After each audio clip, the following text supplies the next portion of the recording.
quarter, quarter. You see what I'm saying? I'm like drawing another 5 important points. But how do I figure out what they are? Do what?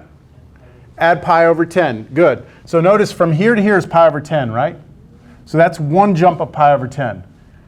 One jump, two jumps. Isn't this 2 pi over 10? What's 2 pi over 10? Pi over 5, right? 3 pi over 10. What's 4 pi over 10? Reduce the fraction, 2 pi over 5. So where are we? 1 pi, 2 pi over 10, 3 pi over 10, 4 pi over 10, 5 pi over 10. What's 5 pi over 10? What is that? Pi over 2. What's the next one? 6 pi over 10.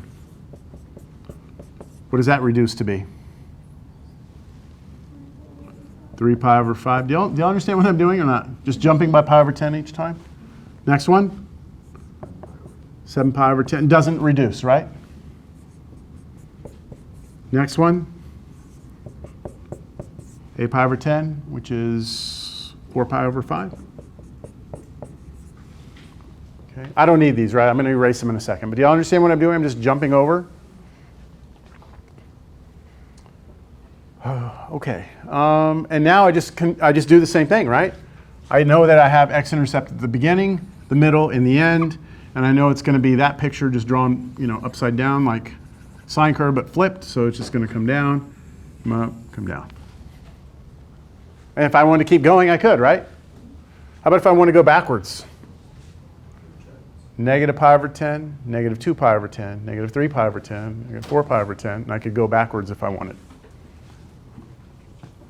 Okay, I have a kind of off-topic, on-topic question. Let's just say somewhere down the road, we're working on a problem, and here I have pi over 11, and here I have 3 pi over 5. Let's just say I have those 2 points on the x-axis. Anybody know how to find me the number that's right in the middle of those two? If you have 2 points, what I'm asking you is this. If I give you 2 points on the number line, A and B, do you know how to find the number right in between those two? How?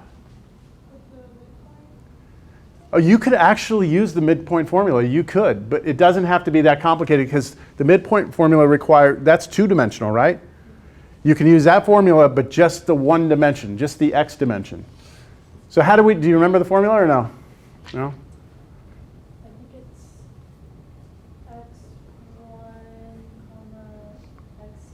x1, x2. x1 plus x2. Plus x2 over 2. Exactly, over 2. So what you're supposed to do is you're supposed to take this number, add this number, and divide by 2. What is that really? You're finding the what? The what? The average. That's what you're doing, is you're finding the average of the two numbers. So if I add these up, a plus b, and divide by 2, that'll give me the number right in the middle. Every time. So if I wanted to know the number right in the middle of these, what I would do is I would take pi over 11, I would add 3 pi over 5, and whatever that answer is, I would divide by 2. Now this would kind of suck because I would need a common denominator. But I could do it, right? I mean, like, what would be a common denominator between these two? 55, you'd have to multiply 5 here, and then here 11 here and 11 here. It's going to be ugly, but hey, I mean, I already put the problem up here. Let's finish it. Okay, so this is what? 5 pi over 55, right? That's this. Plus this is what? 33 pi over 55, and that's all divided by 2.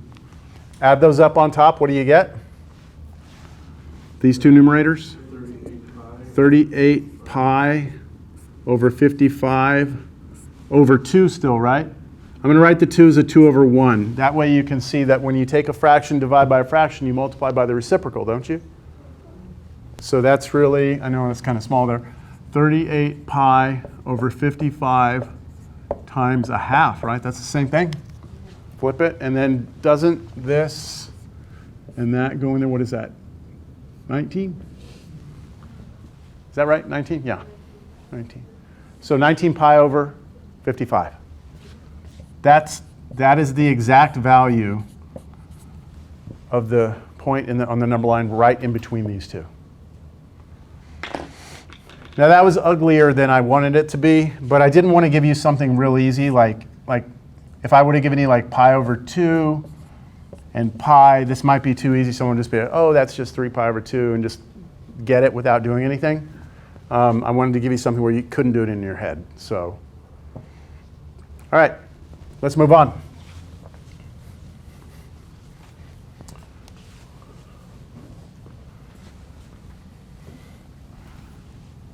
So how about this one?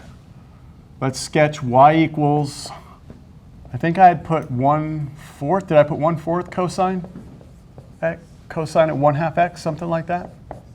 Okay, let's graph that.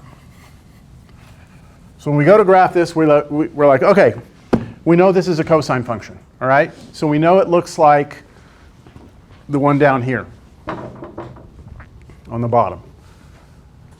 What is the amplitude? 1/4, right? And does it get flipped? No flipping, right? No flipping. There's no negative in front of this. So it should look like, when we're done, it should look like this, something like that. All right, so now I'm going to do what? With the what? To the what? In the what? What am I going to do? What am I doing now?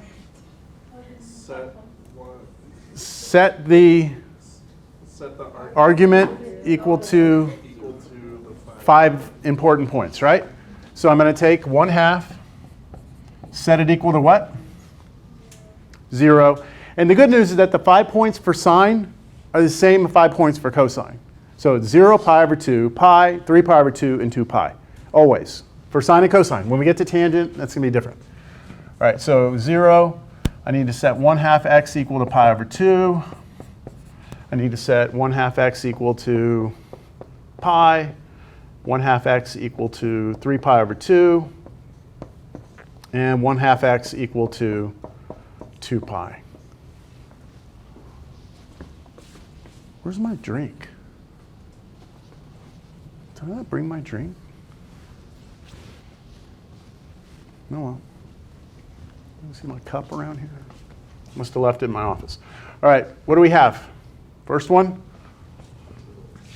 x is 0. Next one, multiply both sides by 2. What do you get? Pi. Next one,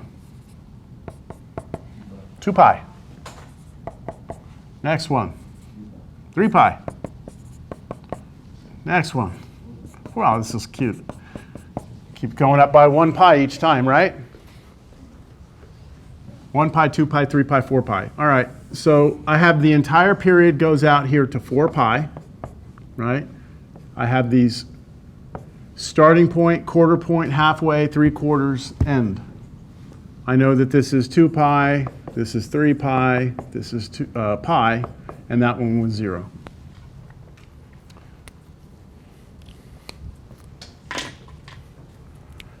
Where are the x-intercepts on a cosine function? Where are they? 2 pi. Wait. Careful. For the cosine, it's at the quarter and 3/4 marks. It's at the quarter and 3/4. I took my good picture off. I had that good picture, right? For cosine. It was this. Here's 2 pi. Here's pi. Here's pi over 2. Here's 3 pi over 2. It went like this, through here, comes down, comes back up, comes up. My x-intercepts are at the quarter and 3/4 positions. So I know that I've got an x-intercept here, x-intercept here. Oh, you know what I forgot to put on my y-axis? And it doesn't matter what order I do this in. I didn't put my amplitude. What was my amplitude going to be? 1/4. Don't come in here and be like 1/4, okay? Don't be like that. No, just put your quarter up here. Who cares what a quarter is, right? That's what a quarter is for me, right? Your x scale and y scale don't have to be the same, all right? But it needs to be labeled. Like you need to let me know that you know the highest and lowest points. Okay, that's it. I'm going to draw this picture, and I'm not going to flip it over. So at the very beginning, I'm going to be at the peak here. Midway through, I'm going to be at the bottom. And when I get to the end, I'm going to be back up at the peak. How many of you need Cal 1? A lot of, almost everyone, right? When you draw this, here's the way I would look at this. Between here and here, I'm going to go like this, right? Look at it like you're drawing the right side of a frown. Okay, there's a frown. Sad. You're drawing the right side of a frown. Okay? From here to here, right side of a frown. From here to here, it's the left side of a smile. Okay? So it goes like this. In Cal 1, we will call this the concavity of the function, but that's a totally different subject. We will get to that in Cal 1. From here to here, it's going to look like, what do you think? Which side of what? Right side of a smile, okay? And then from here to here, left side of a frown. I guess what I'm getting at is don't draw it like this, okay? Don't be like, yeah, it's not a V and it's not a polynomial. It's, I'm exaggerating it here, but that's the shape. Don't be jagged edges, none of that. All right? What do y'all think? Is this pretty straightforward? You figure out what the amplitude, whether or not you're flipped or not, set your argument equal to the 5 points. You got to know if you're graphing a sine or a cosine. That'll determine where your x-intercepts are. And then you plot your points, draw your smiles and frowns, and you're done. All right, would you like one? I'll give you one. You try. This is just for classwork. It's not for a quiz or anything. You wanted it to be a quiz. Is that what you said? What? I thought I heard. Group quiz? I thought I heard you say quiz. No. Okay, I'm hearing things up here, I think. Negative 5. Let's go with the sine. And let's go with a pi over 4x and just see how crazy you go. All right? Work together. Work together. I'm going to give you, I don't know, let's try not to go past 10 minutes. I want the graph of this. And if you finish early, give me 2 periods. And if you're still finished, then do the same one for cosine.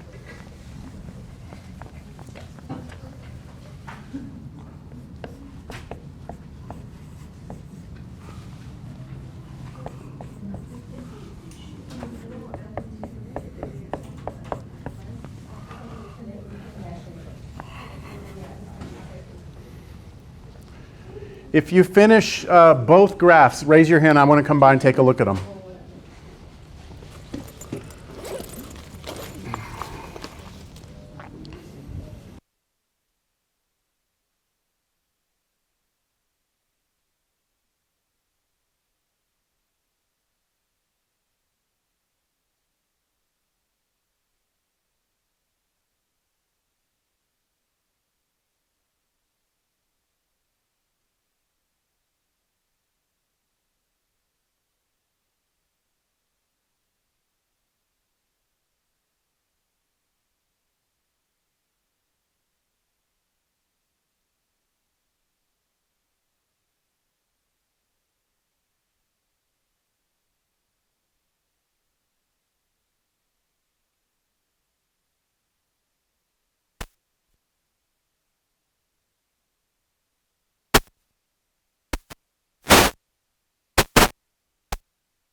Sweet.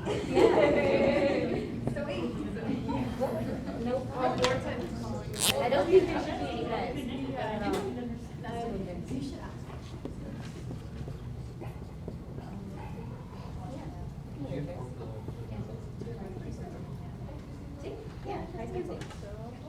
I put one example here of setting this argument equal to like something, pi over 2, just to show you what happens. The pi's go away. Was someone going to ask me something? No?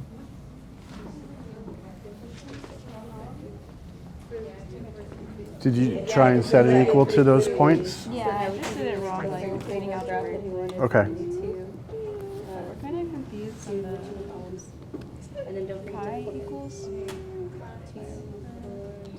You're going to take the argument.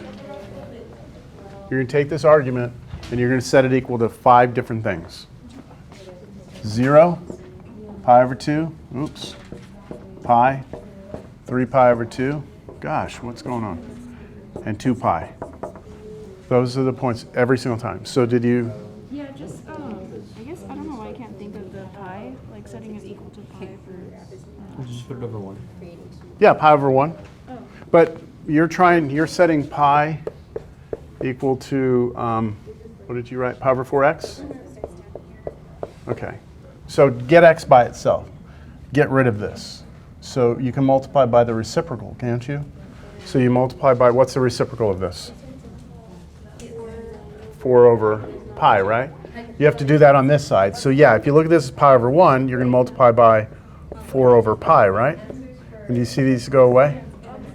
And on this side, those went away. You have x. Over here, you have what? What's that? Oh, sorry, 4? 4. That's it. Okay. Yeah. No, I'm saying. You got them? Yeah. Let me see. Goes out to 16, yeah? Yeah, yeah. 2, oh, you did two periods. Looks good, I think. Flipped over, 5.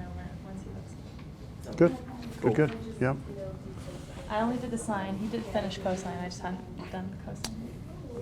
So y'all both, let me see. Y'all both kind of do. See, yours right here, this should go like this. You did. Gotcha. You see, it should go like that. Yours right here, this should go like this. Oh. And then this one like that.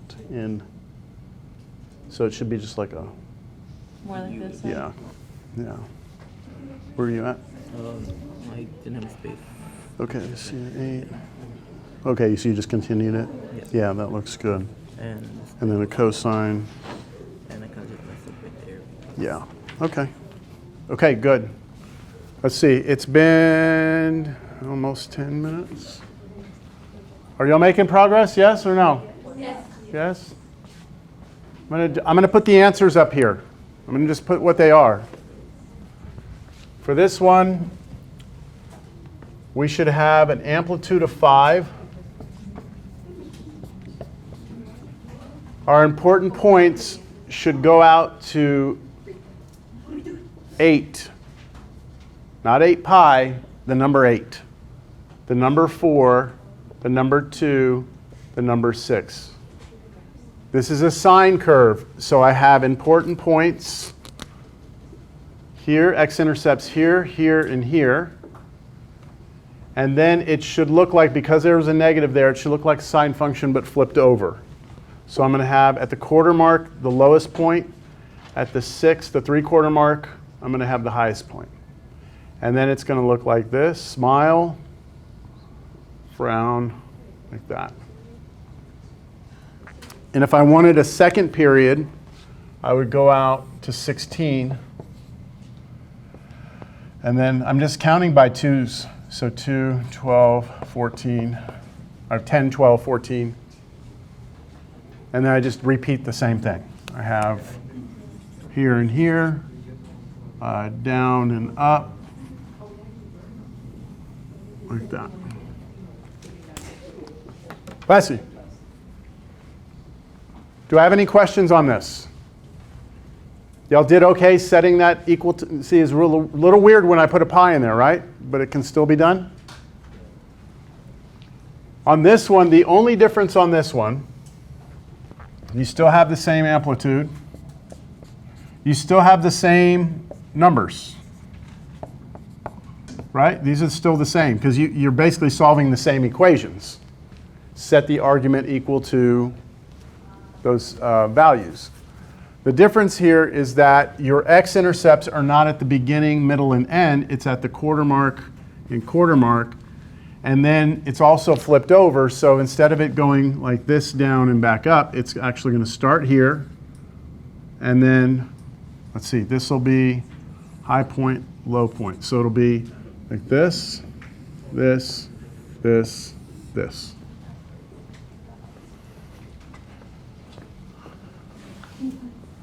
Are there questions on either one of these? We're all right? Okay. I want to try one more before we move on.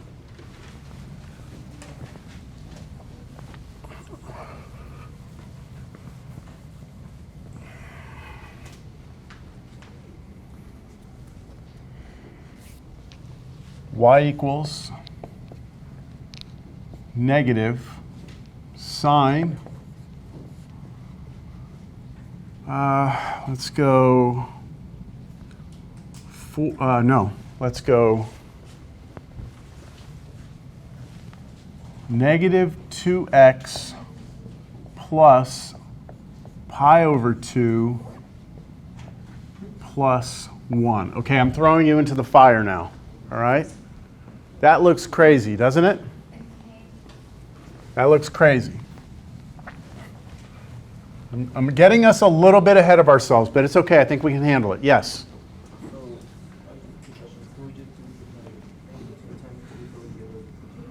Negative 2 times what?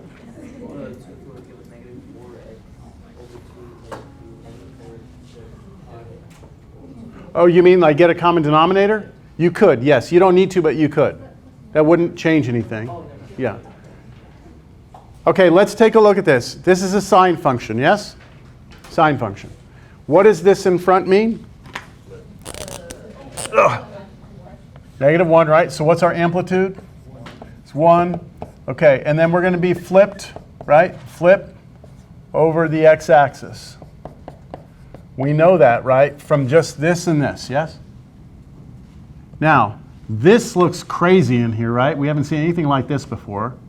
But this is where we figure out where our points are, right? What about this, though? What do you think a plus 1 on the outside of the function does? Moves the whole graph up 1.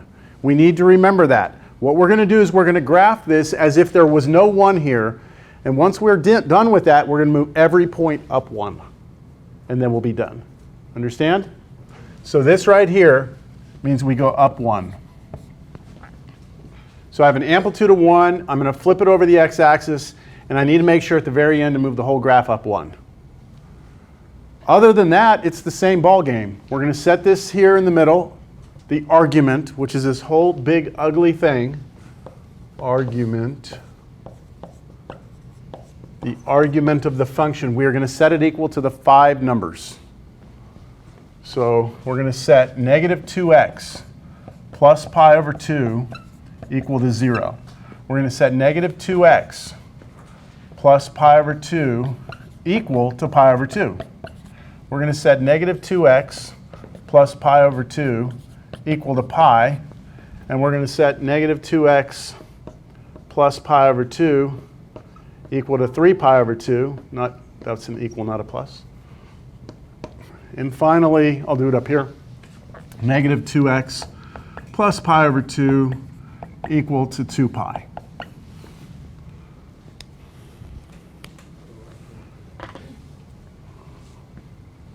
Questions? Why? Good question. Thought I saw a hand go up. Yes? Can you also plug in, like, add the argument together? Would that be? Like get a common denominator? Yeah. Is that what you meant? Yes, you could if you wanted to. I mean, it may make your life easier, it may not, but you're allowed to do it. I'm not going to, but you could.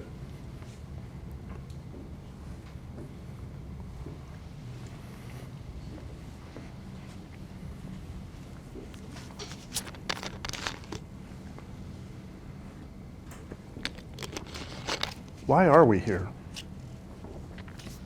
Well, let's talk about that later. All right, let's move things around. I'm going to move the pi over 2 to the right. In other words, I'm subtracting pi over 2 on both sides of this equation, right? Move it over. And then to get x by itself, I'm going to divide both sides by -2, which should turn this into x is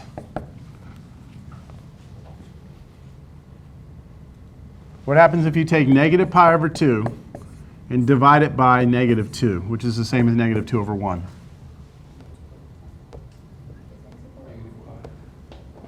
Pi, what?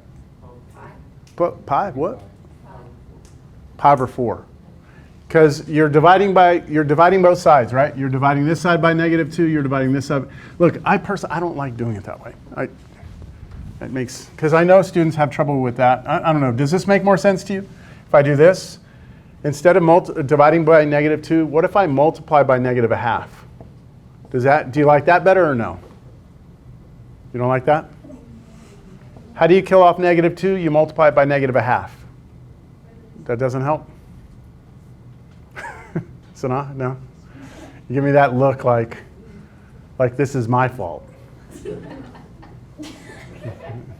No? Helps. So everyone's going to be a little different, like how they want to do this. I mean, you're either going to divide both sides by -2 or multiply both sides by -1/2. Pi over 4. Pi over 4. All right, next one. Subtract pi over 2 on both sides. What do you get? -2x is 0. Oh, that one's fine. If I divide both sides by -2, I just get 0. Okay, I like that one. That one's nice. All right, next one.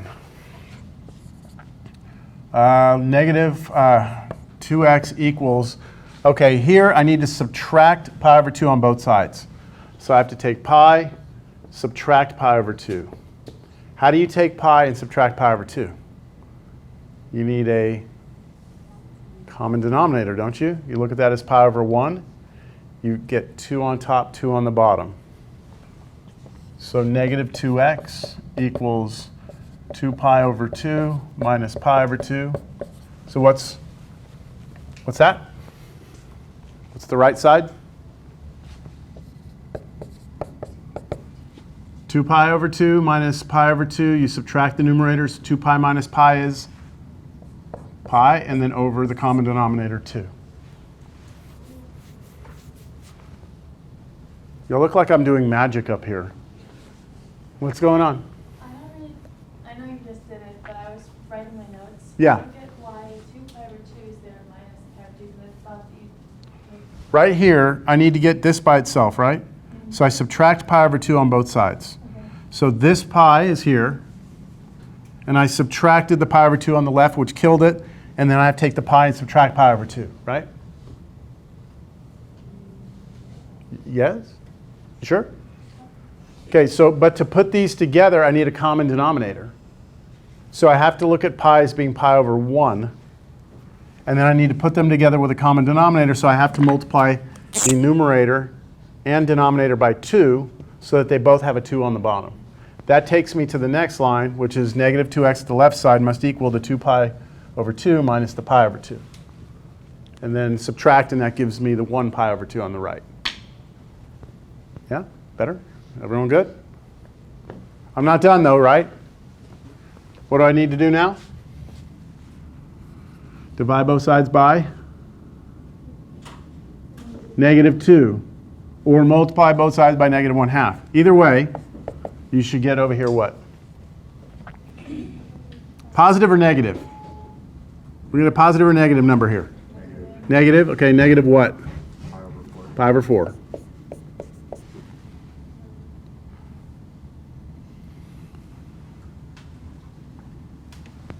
One more? Two more, sorry, two more.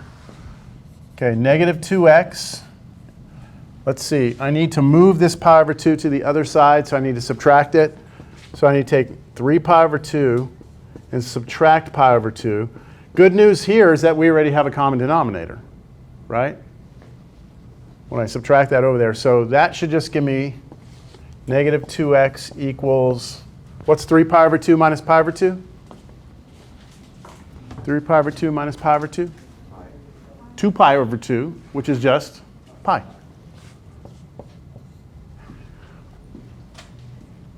And now divide both sides by negative 2. So my answer is negative pi over 2. Right? Divide this side by negative 2, I get this. One more? We having fun yet?